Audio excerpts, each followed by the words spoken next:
You know, I always tell you guys that God blesses this breakfast.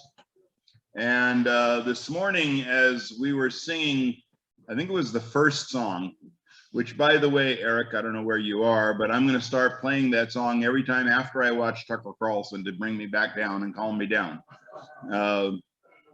But you know, we were commenting at our table how Wayne came up and took over the Zoom aspect of this and how much better that's gotten and how much more relieved it is on me. Let's hear it for Wayne. Wayne. And then Wayne was commenting how good the food tasted, or not, who was Norman. Norman was talking about how good the food tasted, the bacon this morning. And I don't know if you noticed it, but last week when we were here, there was a young man sitting right there, and it was Rich's son. It was the first time he'd watched Rich do Rick. Okay, wrong one. Rick and you guys are good, you know. Dr. Rick. First time he'd watched his dad do this presentation, had some idea of what his dad had been up to. So I hope we hear more about that this morning. But those are just instances of God's hand doing things that we don't expect, we don't count on. He just swoops in and takes over. And that happens every time we get together. Sometimes we observe it and sometimes we don't. So when you don't see his hand, trust his heart. Anyway, we're going to continue this morning. How many of you guys did some work on your legacy this week? Raise your hand. Hey, there we go. Okay. Well, I had my wife look at the legacy book and said, look, I'm thinking that you ought to give this book to your dad for Father's Day. And he's got Parkinson's and scoliosis, and he can't fill out the book anymore. But what I agree to do is I will show up at his house once a week for the better part of the year and have him dictate to me what he wants to say, and I'll type it up and I'll put it in the book for you so he can give it to you when he passes. And she just thought that was an incredible idea for Father's Day gift. So that was inspired. So if you think of that, you might want to consider doing that. And buddy, I have your book on my table. No, I don't have, you didn't pay. No money. You want me to share my? My wife doesn't let me use hand sanitizer. She says it causes cancer, so I'm not using it. I'd rather have COVID than cancer. I don't know. So Rick, I shared something with Rich. So I'll finally get it by the time last week after the breakfast, and he asked me to share it this morning. So I'm going to real quickly do that. I think I've told you guys that my relationship with my father was rocky, to use the word lightly. It was more like a relationship in the trash can than anything else. And one day I decided that I was going to sit down with my father and tell him that I forgave him for being the jerk that he was. I was going to do that a little more tactfully than this, but not much more tactfully, probably. And instead, what came out of my mouth, my dad was sort of surprised when I said, I'd like to have breakfast with you tomorrow, and your wife's not invited, and my wife's not coming. It's just mano y mano, you know, we're going to have it out. And, you know, he didn't know what to expect, because he knew as well as I did that our relationship was terrible. So he just sat down wondering what this breakfast was going to be like. And what came out of my mouth was, Dad, I want to tell you that I'm sorry for being such a crappy son. Now, that wasn't what I planned. And I actually was furious at myself for saying it. As the words were coming out of my mouth, I was looking at him saying, stop, that's not the script. Don't say that. That's not what you want to say. But that's what God wanted me to say. And so God just took control of me and had his way with me. There was something in that song about, you know, something about my hands being moving at the impulse of your love. Well, my mouth was moving at the impulse of his love, not at the wickedness of my own heart. And it changed our relationship. And I sat down with him years later, and we sat down for about 8 or 9 hours, and I recorded his story about his life. Couldn't share it with anybody because he said he really didn't like his sister after 90 years. So I didn't want his sister to hear that. But I just want you to know that what we're doing here is transformational. And if you engage in it and actively engage, it can do that for your life. And it's not you. And with all due respect, it's not Rick or Rich, it's God. So you got to open your heart to the man who's taking control if you want to, and let him do that. So let me get out of the way and let Rick and Rich take this from here.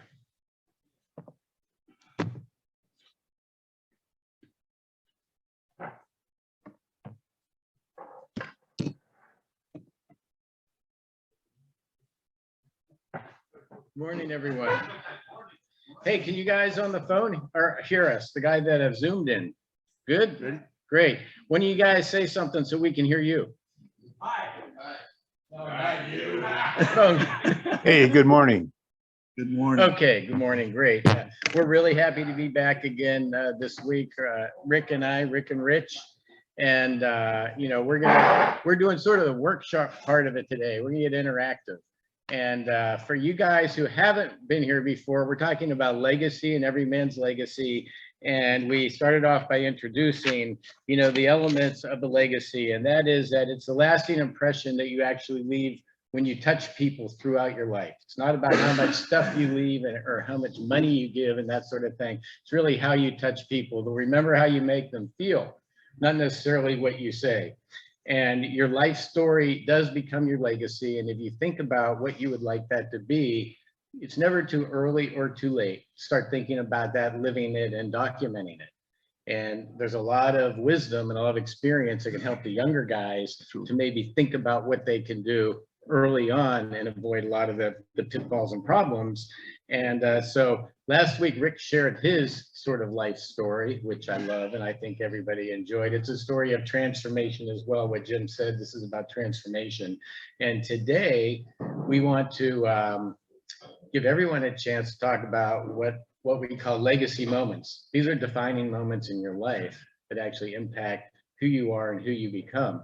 They can be positive, they can be challenging, or it might just be your own testimony of salvation. These are the legacy moments. So Jim just shared one with us about him and his dad. Rick's going to share one that happened last week right here. And then after that, we're going to take about 5 to 10 minutes, you guys at your table, just share a legacy moment. And then maybe we'll go from table to table and pick one to share back. And, you know, for about 2 or 3 minutes, I'll be the timekeeper, the evil timekeeper. And we'll get that done and then we'll wrap it up. And I can say I just far exceeded my expectations being here with this group. So and turn over to Rick for his legacy moment. So yeah, good morning, gentlemen. Thank you for allowing me to be here again this week, early this morning. I have to tell you, getting up at 4 o'clock in the morning to be here with you guys is rough. But the best part of the story was biscuit and gravy. I would walk here, those biscuits and gravy over glass, barefoot. I mean, it was just, those are so good. Whoever makes, is the guy Eric, Alec, who's the guy that makes the biscuit and gravy? Eric, God bless you, man. God bless you. And God give you a long life and a healthy spoon. Well, those biscuits and gravy, they were delicious. So, anyways, okay, so Bobby, all right, Bobby. So, you know, I wanted to share, as Rich mentioned, but Jim kind of mentioned about his dad, and I kind of brought something to my mind when he was talking about his dad. You know, my father passed away the same year I was elected. 2 weeks after I took office, my father died. And my dad's advice to me when I wanted to run for office was, you know, don't get in trouble. Don't do anything stupid and get in trouble. And so, but in our family, you know, politics is just non-existent. I mean, we vote, but we don't engage. We don't volunteer the community. We don't do things. If anything, you know, my ancestors, my dad, my grandpa, those guys, the only time they get involved in the community, they went to jail. They were guys that actually went to jail, you know. But the same guy that was tough and rough back in those honky-tonk years in the 50s and 60s, and In-N-Out was just starting back then, right? In-N-Out was just starting, and my 2 older brothers, they loved In-N-Out. The lettuce, tomato, onions, they loved that. And as a little boy, I didn't like that stuff. I didn't like the onions. I didn't like the lettuce, tomato. I wanted a plain, simple hamburger. So we would go to In-N-Out, and my older brothers would go with In-N-Out, and they get their In-N-Out food. And my dad would take me by the hand, walk me across the street to McDonald's, buy me my own McDonald's hamburger. That was the same guy that was brutal to so many people in his life. But God gave me an opportunity to see the good in him. You know, now that my dad's dead and gone, all I think about are those thoughts of my father. And I had the same moment, Jim, with my dad. I had the same moment where I could have crushed him. And I didn't. The Lord wouldn't allow me to crush him. So that leads me up to last week here. So my son, who sat right there where my jacket's at, sat here, and he's 36 years old. He's a Los Angeles Police Department Academy instructor. He was called the command instructor. He trains captains and command staff on critical incidents and so forth. He's a United States Army combat veteran. I'm very proud of him. But we've always had a very distant relationship because he held it against me. I was never home. I was never there.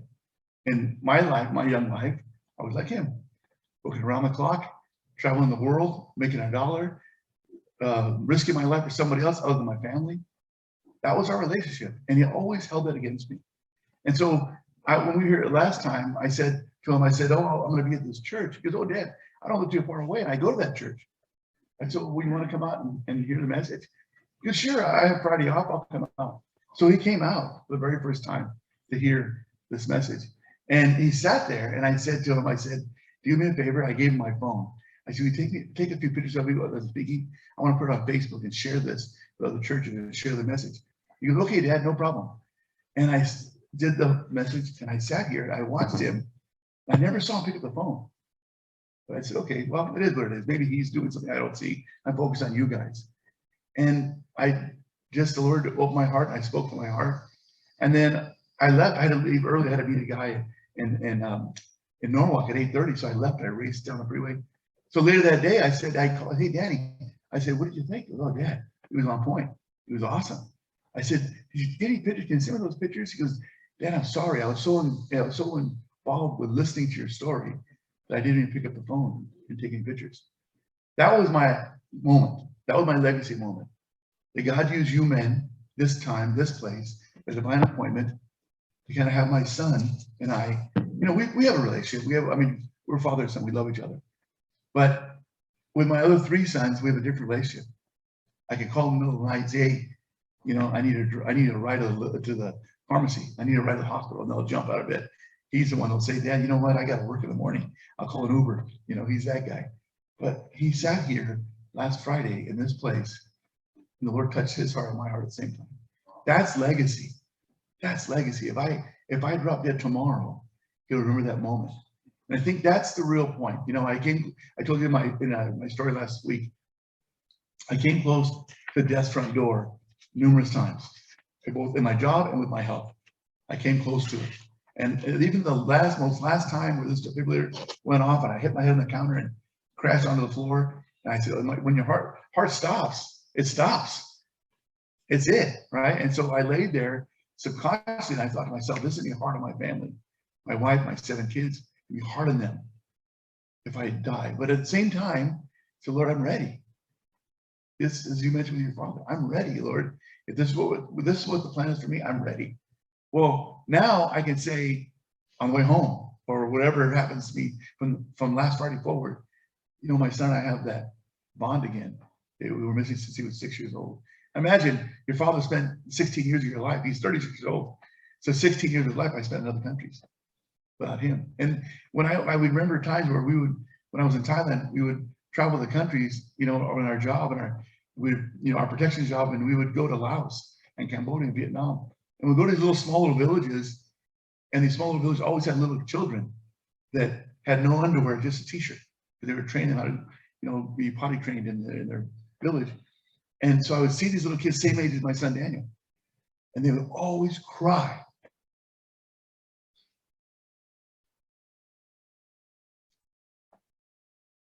One second. When I would come home, that kid would always cry. So Friday, there was no tears. And I'm so glad you asked me, Jim, what do you expect Friday? I thought this would happen. I thought I'd get emotional.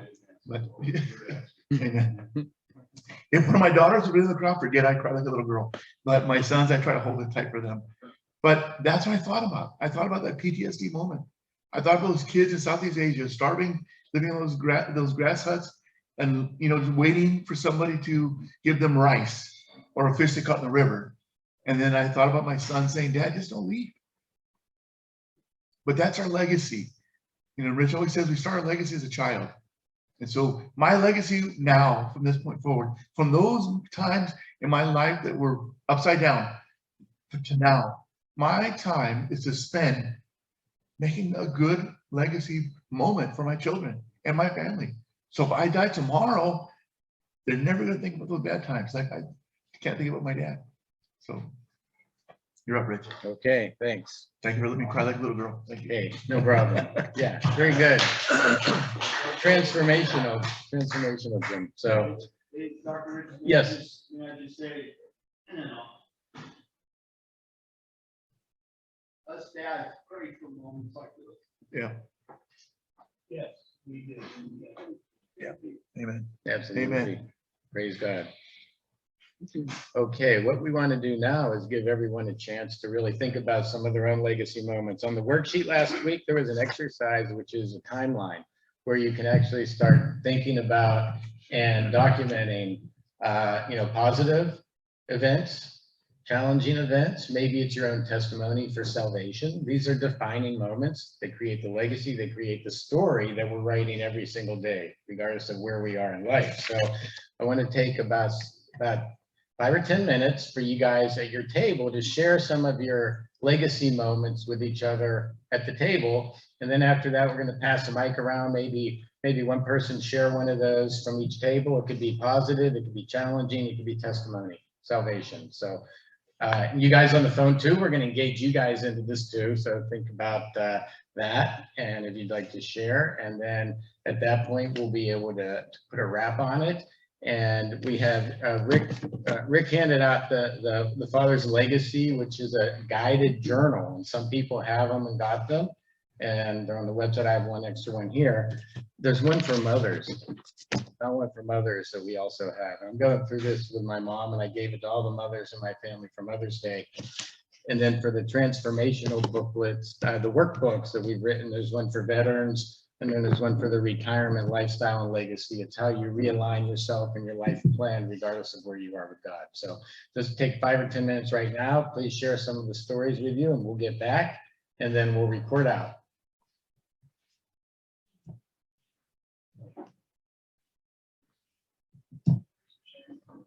I knew it was going to happen once I start talking about it. Let me get my coffee.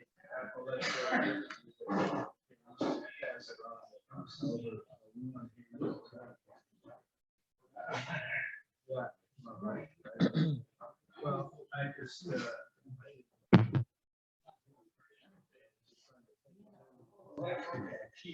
This could easily be a half day or even a whole day workshop. Oh yeah.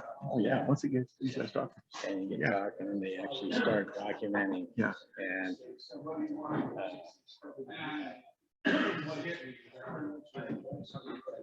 Yeah, I really, I love the idea that this really bring it home to these men. So they want to discuss it.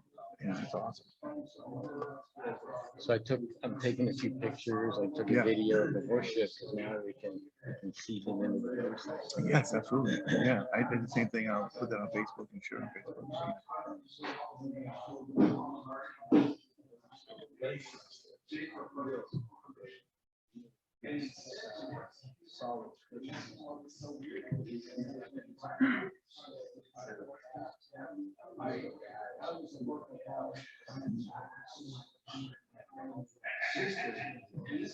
We could put up a Facebook page if it's something that would work. I don't use Facebook a lot. I should use it more. Yeah, it really. Nora could whip one up really fast. Yeah, it's so funny. Last night I was at the Saints for a whole child program for homeless children, and I'm on the board of directors with them. And the guy walked up to me and said, "Yes, I love what you and wife put a like that." Yeah, like I don't know that.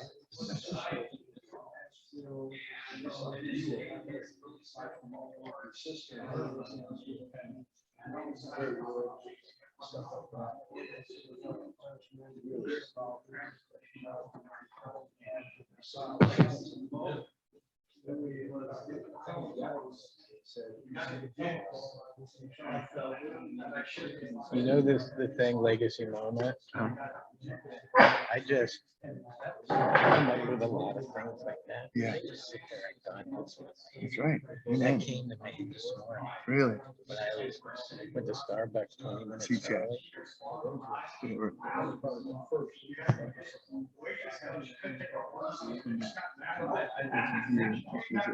Here. We will not do any discussion here because everyone will hear. But if you want to share in a few minutes, then we will have a chance. Let's see what that. Yeah, well, that's the goal. Yeah, that's exactly what we're trying to do. Yeah.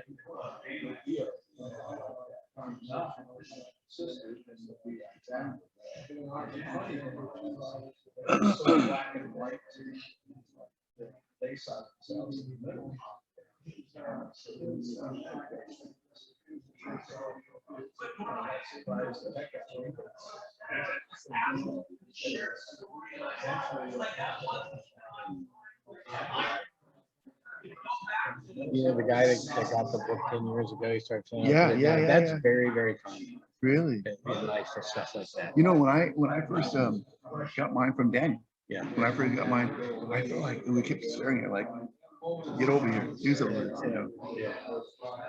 Because the same with the reboot, the Operation Yeah. Legacy stuff, those books, sometimes you get it for better and it sits on the coffee table. Yeah. Until sometimes they have to go through a crisis to actually pick it up.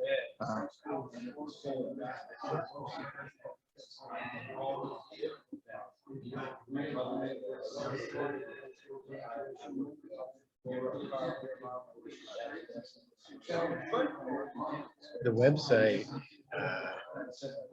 it's on WordPress. It has all these features. It has a blog feature and stuff like that. We can easily blog with people back and forth, take questions, answers, write little articles.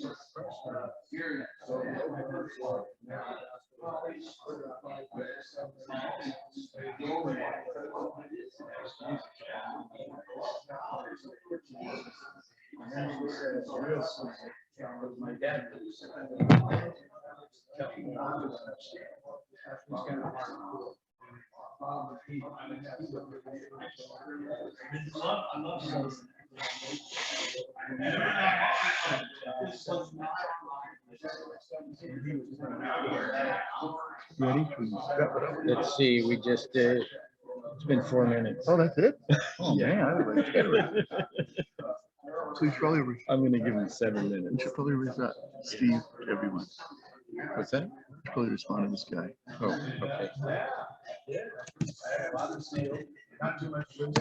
Yeah, we'll ask if anyone on the phone wants to share their story. And then I will to be timekeeper.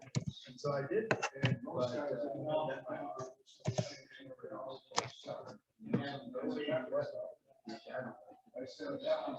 The coaching. Oh, yeah.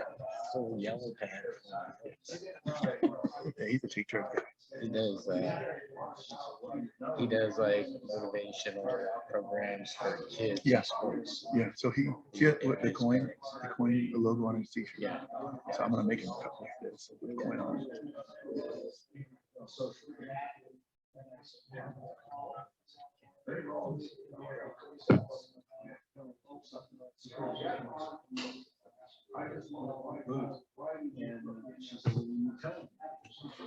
Okay, in a couple more minutes, we'll start sharing. 2-minute warning.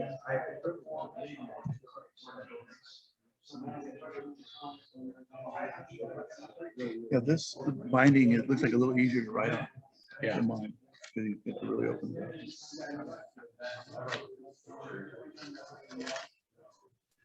Maybe we should make some cards Yeah, with the website and stuff. So you Yeah. can hand them out because guys are gonna, maybe want to go in and get these books or whatever. yeah.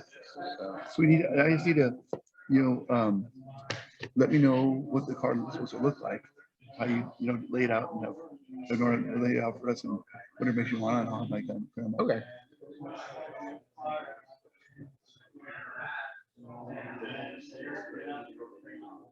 So I had a guy tell me that he goes, you know what? Downey has nothing for veterans. We need to get Downey, you know, ever see like offer, there's nothing for veterans. I said, really? Have you been to the library lately? No. You should come to the library, you'll be surprised. And so then a week later, he goes, I was just there. I met with the VPAN people. Oh my God, this is great. Yeah. You know, I drove past the Nicolson Library. And Yeah. it's beautiful. It is. I did too. I came that way too. Yeah, it's huge. I want to do something with them Yeah. too. And also we're gonna start scheduling workshops, Yeah. you know, in the library. But we need to get the sister cities Yeah, well, to do some advertising. Yeah. You know, the ones that are interested, Yeah. Bellflower, Lamarada, Yeah. Paramount, Yep. Norwalk. Yeah. and then Yeah. pull in some big classes. Yeah. All right. Okay, and welcome back, guys on the phone. And what I'd like to do, we have a roaming microphone, you know, as you guys are wrapping up. And we're gonna sort of go from table to table for a 2-minute legacy moment. And I'll be the timekeeper. Who's got the mic? Bad guy. This mic here? Or? So there are some mics out in the, or I could use my mic. Here's a mic here. There you go. have a There you go. Roaming mic. What table would like to start? Who would like to share a legacy moment in 2 to 3 minutes?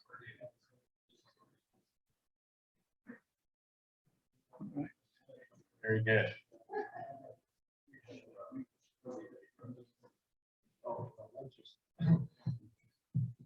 I just said, well, I can see the story. I said. Is that, legacy about- excuse me, how's the mic? Can you guys hear that? Oh. Okay, thanks. I just said my legacy, the story I wanted to be that I was a role model, my walk with Christ, a loving husband, father, that I was a prayer warrior actively involved in serving the Lord. The advice I'd give to younger men is to put God, family, and work in that order, to love your spouse as you love yourself, putting others' interests ahead of your own. And as far as the question, I said, how much thought have you put into creating or documenting your legacy story? I had two. I hadn't really thought about doing that. And I think the key Glenn just mentioned was about, are we communicating that with our kids now? And are we really involved in what our kids think? I mean, in terms of, I asked them about that legacy.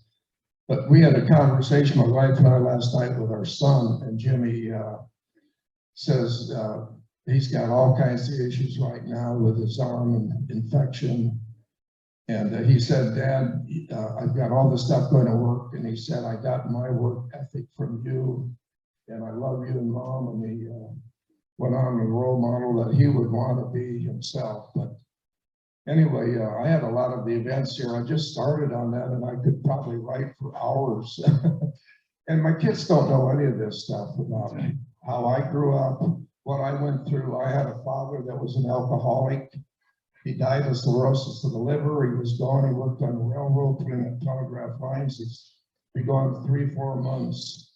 And my mom, when after they finally divorced, she would farm the 4 of us kids out. I spent a year in Minnesota, summer in Minnesota with an aunt, and I spent another one with my aunt and uncle in Waterloo, and I spent another one with my uncle who had a farm on the summer, and then one summer I actually got to stay with my father. He had gone to work with John Deere's, and that was one of the most positive things I ever had. He was sober the entire time.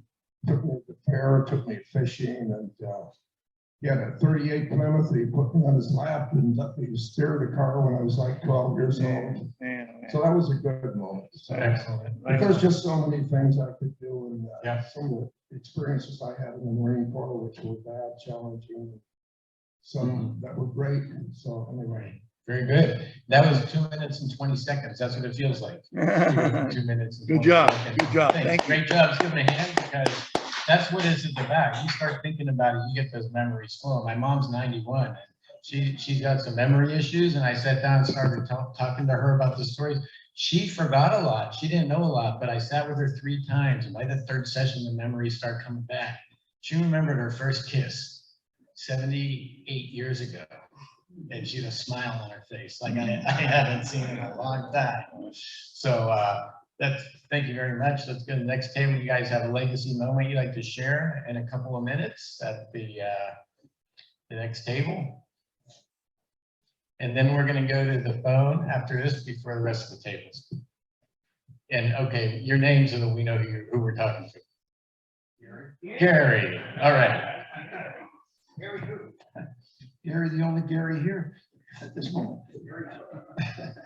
I was just thinking about this. About 1998, I think it was, we went to Israel. We spent 2 weeks there. I got home and my daughter called me and she was asking me about the trip. Well, my daughter went to Berkeley. She lives in Northern California and she's a school teacher, a school administrator. So her relationship with the Lord was non-existent. And so, but I think she was always quizzing me about stuff. And so we would talk. So I got home and she says, Dad, I don't understand this. She says, I don't understand how just saying a prayer is going to save me. And so I says, well, to be honest with you, Heather, it worked.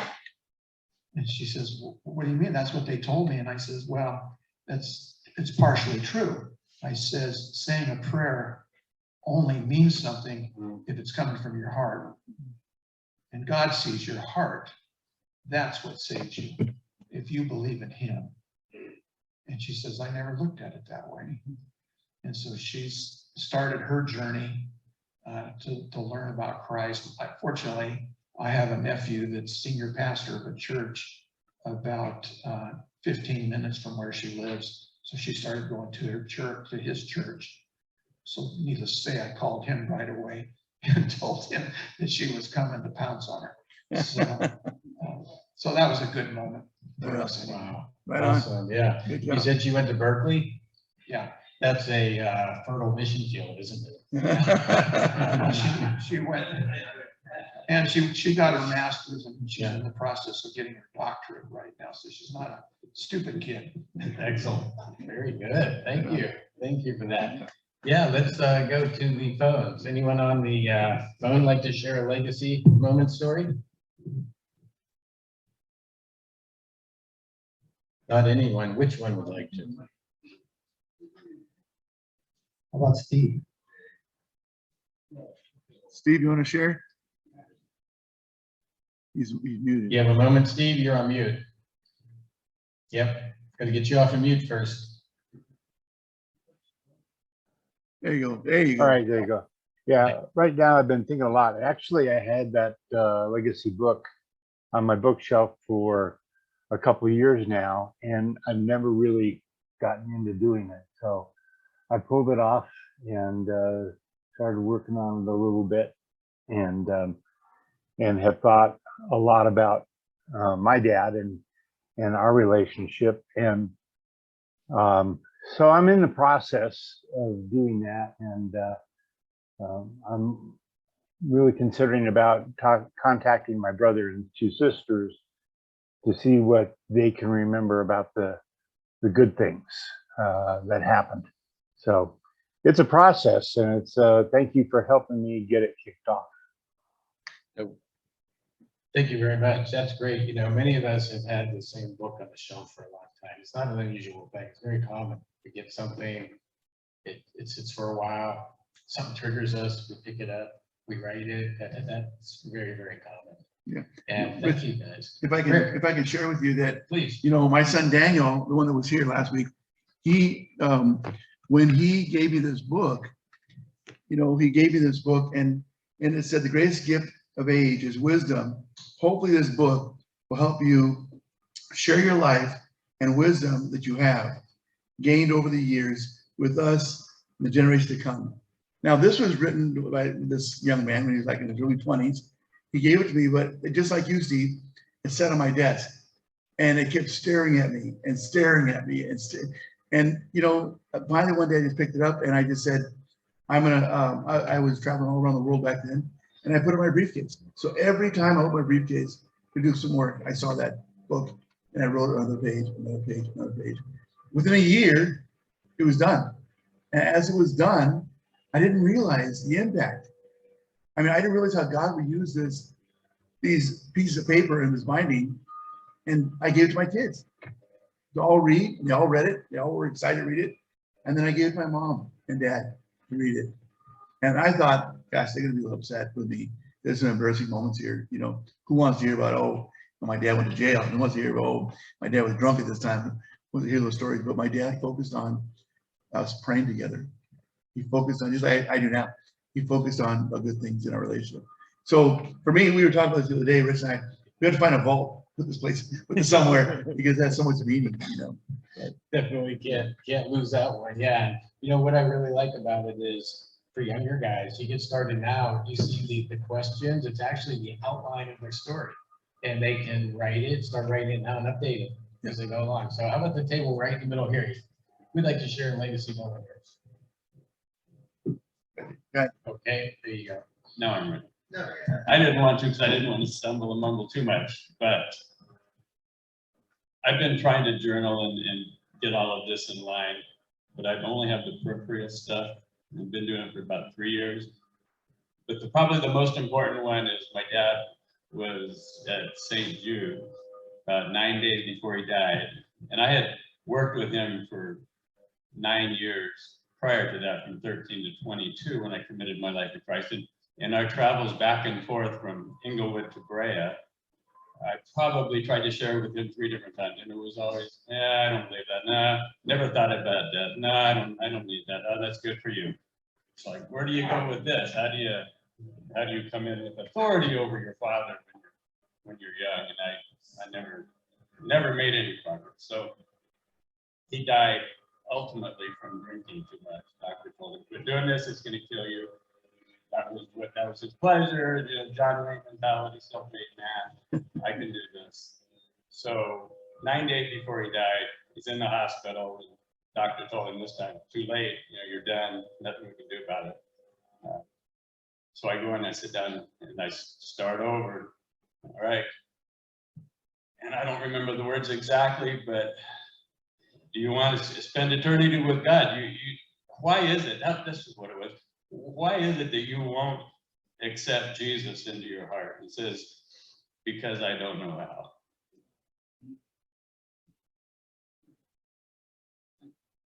So that allowed me, that opened the door wide for me to, walk him through that.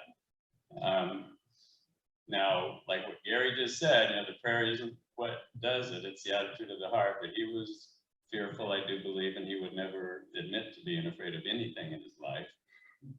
So I can just trust in that and believe that his attitude of his heart was right, and I'll get the same again. So anyway, that's one of the things that I need to fill in the blanks. There's a lot of blanks in what I have written so far.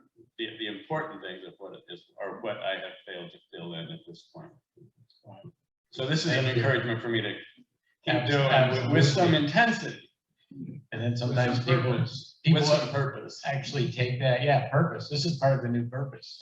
And what the plan that God has for us, Jeremiah 29:11. I know the plan I had for you before you were born. And then we pass it down, and as fathers to sons. And even I know a lot of people that don't have children. So I'm looking for a book that just says my legacy, not father or mother. How about Jim's table? One final one over here. And then I'm going to do a time check with Jim.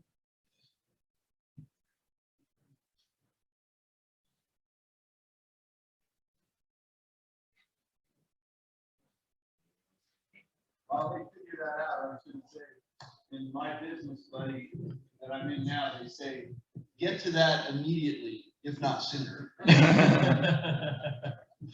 Okay, we got no takers at the table over here, which is okay. All right. How are we on time, Jim? It's 7:20. Okay, I'll do it. I'll do it real quick because I talked about this last year at Father's Day. The legacy moment was similar to Jim's in that I was going to meet with my dad and really wanted to zoom in on some of the stuff that he had done when we were younger, just some of the chaos that he had created, and got there, and it was just crazy. It's exactly like Jim. I got there, And instead of drilling in on that, the words came out, tell me, Dad, the story of your life. And I have no idea where those words came from. They weren't on my agenda. They were nowhere. I never even had that thought before.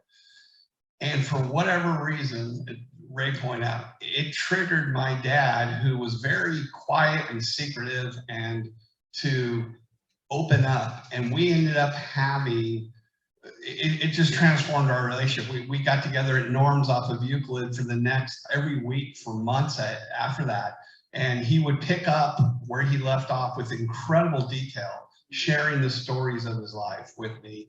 And it was beautiful. And the highlight moment, and I showed this with the guys, and I showed this last year, was we got the giggles. I mean, here was this big, he was a very big man, angry, scary guy. I mean, he was, 70 years old, and I wouldn't want to cross him. And he hadn't have hands, he had paws. And but he sat there and had become this gentle giant and was sitting at Norm's, and the waitress came up and we got the giggles. And we were crying, laughing so hard, they couldn't take our order. She got mad and left. And then she came back a couple of minutes later, and he started to order, and then he got the giggles, and I got the giggles. And we just sat there, and she got mad and left again. And we're just sitting in Norm's with my dad, crying tears from laughing so hard with someone who was just such an opposite of what I had grown up with. It was the most complete thing. It was just such a beautiful moment. And when he passed away, it was like, I remember grinning thinking about that moment, because that was it's such a beautiful moment in my life. It was so redemptive. Wow, that's powerful. That's Yeah, awesome. Thank you. So this is the momentum we're trying to get started here. We'll continue on. Thank you guys for having us. Thank you, Rick, for your story. Thank you guys for calling in on the Zoom. We'd love to be referred to other men's groups, other churches. You guys, you're our launch group. Started with Ted Saturday morning Bible study. Before that, this Crystal Farms veterans, and then this. So you guys are really co-creators of this ministry, and I think God's starting to move with it, because we know it's not because of us, obviously. Amen. So, Amen. Jim, how are we in time? Good time to transition? Yeah. Okay. Thank you guys very much. I really Thank you. encourage you to continue documenting your legacy.